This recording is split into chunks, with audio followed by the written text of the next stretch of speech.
Assalamualaikum warahmatullahi wabarakatuh. Oke teman-teman, balik lagi ke praktikum dasar perancangan teknik industri pada pertemuan kelima, yaitu animation and simulation. Nah, pada video sebelumnya kan, atau video tutorial 5 yang pertama atau part 1 itu, teman-teman udah mempelajari nih bagaimana sih mengoperasikan tools-tools yang ada pada toolbar animation. Nah, selanjutnya kita akan mencoba menggunakan atau mengoperasikan tools-tools yang ada pada workspace dari simulation itu sendiri. Nah, simulation itu apa sih?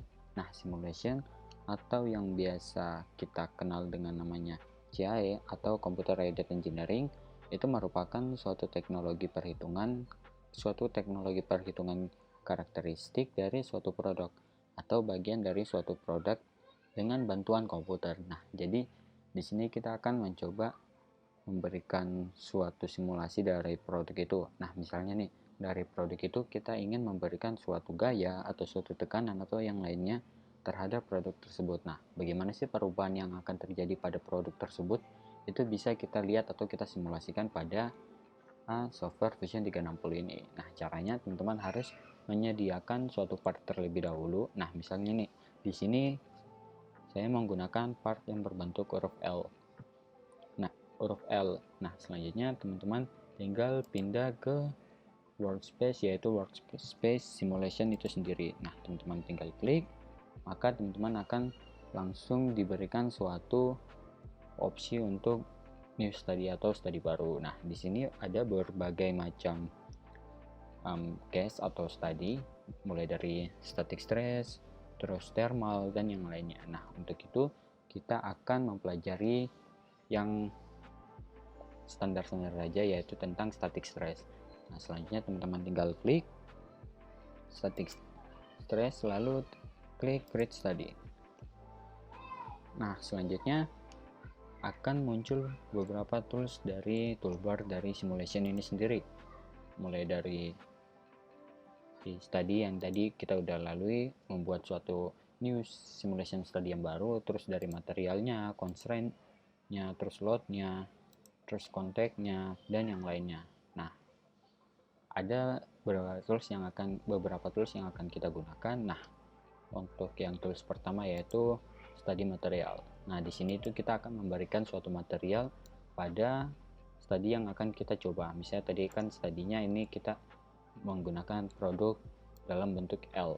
Nah, caranya teman-teman tinggal klik pada bagian kategori metal ini, lalu teman-teman klik OK. Nah, selanjutnya kita akan menggunakan atau mengoperasikan tools yang lain, yaitu pada bagian constraint ini, yaitu structural constraint. Nah, fungsinya itu untuk memberikan suatu bagian pada target atau produk ini. Misalnya teman-teman tinggal klik structural constraint, lalu pada bagian tabnya kita pilih fixed.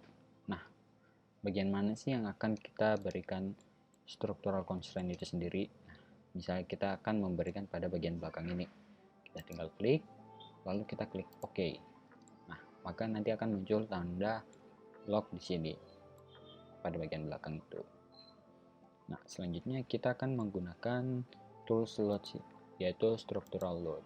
Nah, di sini tuh ada berbagai tipe load atau yang akan diberikan pada produk yang akan kita berikan simulasi ini. Nah, misalnya tadi ada force atau suatu pemberian suatu gaya, terus ada pressure untuk memberikan suatu tekanan, ada moment kita memberikan atau menghitung moment dari produk tersebut, lalu ada bearing load, ini khusus untuk penggunaan bearing, terus nanti ada remote force, hydrostatic pressure atau tekanan hidrostatik, dan remote moment.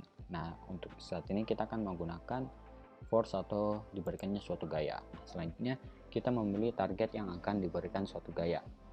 Nah, misalnya target yang pertama itu pada bagian depan ini, dan target yang kedua itu pada bagian ini. Nah, selanjutnya kita akan memberikan jumlah beban dari atau jumlah gaya yang akan diberikan pada target yang telah kita pilih ini. Misalnya kita akan memberikan sebesar 100 Newton.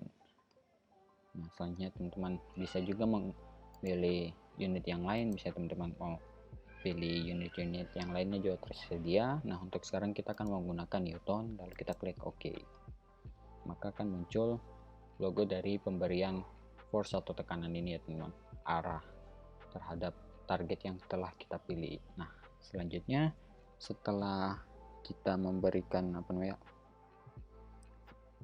targetnya, lalu kita akan melakukan pengecekan dari suatu tadi yang telah kita buat. Misalnya kalau misalnya tadi ada kesalahan atau yang kita lupa berikan, nanti akan bisa terdeteksi secara otomatis. Nah, caranya teman-teman tinggal klik pada bagian recheck ini. Nah, apabila telah muncul ready to solve, maka bahwasannya kita telah siap untuk memberikan simulasi pada produk ini.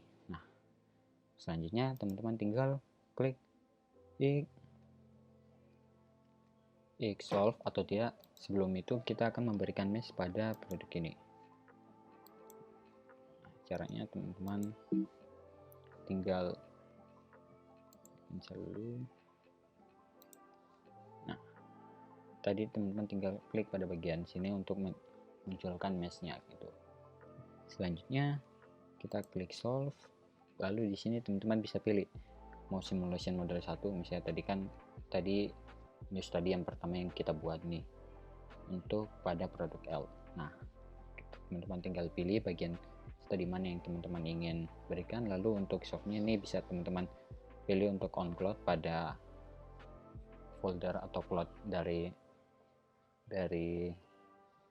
Fusionnya, atau lokal itu untuk teman-teman simpan pada komputer teman-teman. Nah, selanjutnya teman-teman tinggal klik solve tadi, terus save nya misalnya kita save pada folder yang telah kita inginkan, lalu kita klik simulation. Tulis untuk judulnya yaitu simulation, lalu kita klik save, lalu kita tunggu proses untuk melakukan simulasinya hingga selesai.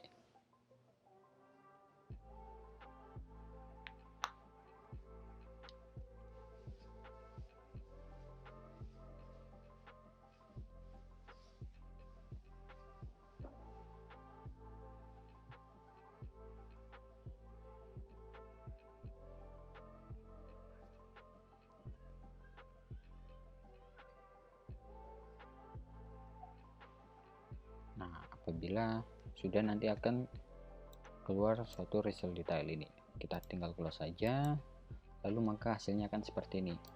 Nah, di sini ada beberapa tipe yang muncul, yaitu misalnya pada bagian safety factor, stress, displacement, reaction force, dan juga strain-nya. Nah, di sini kita juga bisa pilih load case yang kita buat tadi itu apa. Misalnya tadi load case-nya kan kita berikan yang sebelumnya itu load case-nya kan. Nah, di sini juga ada keterangan warna-warnanya, mulai dari warna biru, hijau, kuning, dan juga merah. Nah, sebenarnya ada satu warna lagi itu yaitu warna seperti warna Tosca gitu. Nah, warna-warna di sini tuh memiliki arti yang tingkat dari pemberian simulasi itu. Misalnya nih safety factor, ada dari seluruhnya ini kan memiliki warna biru nih.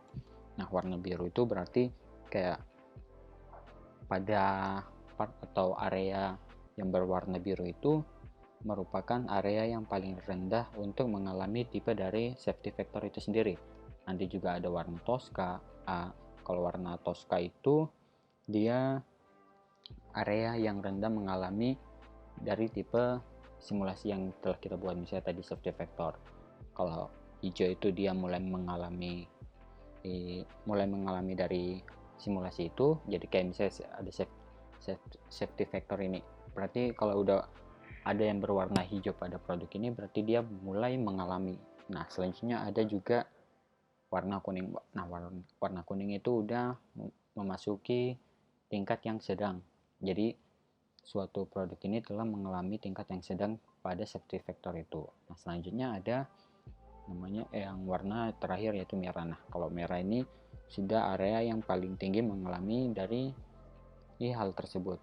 Nah, selanjutnya kita bisa mengecek yang lainnya. Nah, untuk yang pertama di sini itu ada namanya safety factor. Nah, safety factor ini itu kayak menunjukkan suatu kekuatan material dari model yang menanggung tegangan atau yang lainnya. Misalnya tadi kan diberikan suatu gaya sebesar 100 Newton. Nah, warnanya masih biru semua, berarti dia kayak menandakan kekuatannya itu kuat, seperti itu. Nah, selanjutnya ada stress. Nah, di sini ada berbagai macam warna ya, teman-teman. Teman-teman bisa lihat berbagai macam warna. Di sini mulai ada yang berwarna mulai agak kemerah-merahan, ada warna kuning, ada toska, dan ada hijau. Nah, seperti yang sudah saya bilang sebelumnya untuk warna-warnanya. Dan untuk result dari stress ini tuh dia menggambarkan bahwa distribusi tegangan dari von Mises itu yang terjadi pada keseluruhan produk atau benda L ini gitu. Nah, selanjutnya juga ada namanya displacement. Nah, displacement ini tuh menunjukkan bahwa adanya perpindahan atau distribusi defleksi yang dialami oleh model model L ini atau produk L. Nah, misalnya teman-teman bisa lihat nih pada bagian sini ada berwarna merah. Nah, warna merah ini berarti dia kayak menunjukkan bahwa displacement itu atau perpindahannya itu mulai dari awalnya yang lurus seperti ini, dia menjadi nurun seperti ini. Nah, untuk perpindahannya juga ada nilai maksimumnya yaitu sebesar 1,2 sekian mm gitu. Itu untuk perpindahannya. Nah, selanjutnya kita lihat yang lainnya yaitu reaction force-nya. Nah, untuk reaction force-nya ini itu menandakan bahwa reaksi gaya yang terjadi pada model tersebut saat diberikan suatu gaya gitu. Jadi kan yang terkena atau dampaknya itu biasanya pada bagian belakang ini karena dia yang menampung semua atau keseluruhan gaya yang telah diberikan gitu. Reaksinya seperti apa? Nah, teman-teman bisa lihat nih pada bagian sini kan dia kayak tadi misalnya displacement, dia kan berpindah ke bawah sedikit tuh. Nah, yang merasakan atau yang reaksi gaya pada model itu yang merasakan adalah pada bagian samping belakang ini seperti itu. Selanjutnya ada juga namanya strain atau tegangan. Nah, di sini teman-teman bisa lihat hasilnya. Setelah itu di sini udah itu aja. Mungkin itu aja dari tutorial penggunaan atau pengoperasian dari tools-tools yang ada pada toolbar simulation. Akhir kata, wassalamualaikum warahmatullahi wabarakatuh.